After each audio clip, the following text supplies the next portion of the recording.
Today we're going to show you guys how to do basic maintenance on a baitcaster reel with the 𝗙𝗲𝗋𝗄 kit.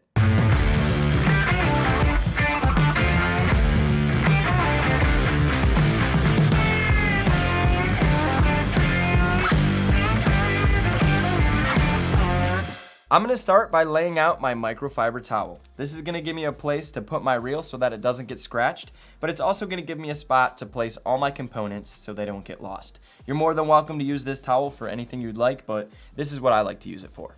Now we're going to grab our baitcaster and take off a few components. We're going to start by taking off the side panel. Now every baitcaster is a little bit different, so it's going to vary on which one you have, but oftentimes you'll find a tab on the back that you have to undo to loosen this panel. There will be a bar going across your spool that you might have to loosen. In my case, you actually need a flathead screwdriver, so I'm going to take the one from our kit to get my side panel off. I'm just going to unscrew this bolt. Once I've unscrewed that, I'm going to take the side panel off and I'm going to pull the spool out. Now I'm going to go to the other side of my reel and take off my tension knob. That is this knob right here that loosens your spool. I'm going to back this all the way off until it comes loose. Be careful, some of these reels have components in there, so we're going to carefully get that out of the way and put that aside. Now, as you guys can see, we have our reel pretty much empty. The first thing we're going to want to do is rip off a piece of paper towel and grab our reel cleaning spray. This spray bottle is going to help you degrease all that gunk and grime off of your reel. So you're going to take this, spray a little bit on that paper towel, and wipe down your reel. I'm going to wipe every area that has dust and grime on it. Try not to spray this spray directly on your reel, as it sprays out a lot and you don't necessarily want to get that all over the inside of your reel. So just putting a little bit on a napkin is going to go a long way. So I'm going to clean this guy up, give it a little polish. We don't want any of that dirt falling into our bearings or anything like that, as our reel is currently exposed. So now that we've done that, we're going to go ahead and put the cap back on our spray, set that aside, and grab our bottle of reel oil. Let's start with the side panel. As you guys can see right here, we have a bearing inside that side panel. I'm going to take my dropper and I'm going to put a little bit of oil around that bearing. We're not going to put it inside the bearing.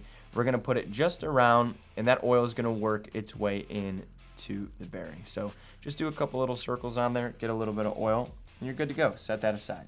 The next thing I'm going to do is put a dab of oil on the inner bearing of the spool. If you guys could see right here, you'll have a little bearing in there as well. I'm just going to put another little drop on that guy. So we're going to put down our spool real quick, and we're going to grab our grease and the brush. Take the brush, dab a little bit of grease on there, grab your spool, and we're going to put some grease on this bar right here that comes out of the spool. This rod is basically your spindle. It's like what the spool spins on. So we're going to just put a nice little coating on there, and we're good to go. Now, pick up your reel again, and we're going to look right at the top at the gears that run the line guide. When you guys turn your reel, this gear system allows your line guide to move left to right. So we're going to take our brush, dab a little bit more grease on these gears, and then we're going to reel the reel a couple times, move the line guide over, and put a little more grease on the other side.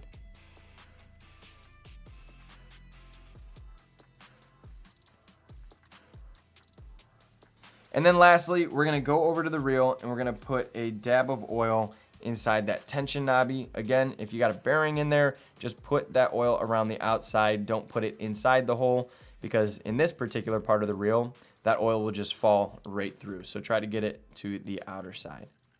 All right, there we go. We're good to go. If you guys are having trouble with your grips on your reels not moving, they're really stiff, you can also put some oil inside there as well. Personally, I don't think this reel needs it, but if you wanted to do that, that's perfectly fine too.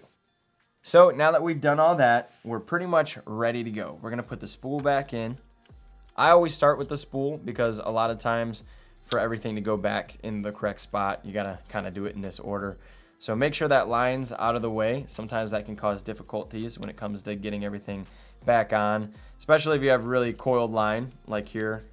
And then the next thing we're going to do is put our side panel on. Make sure you get that nice and tight. You don't want that panel falling off while you're on the water because your spool might just yeet out of there. But then we're gonna go to our tension knobby. The reason that I do the tension knob last, guys, is because some reels, the spool actually won't completely go back in correctly if you have that knobby too tight. So I always just kind of do the knobby last, but we're gonna put that back on there and then we're gonna reel.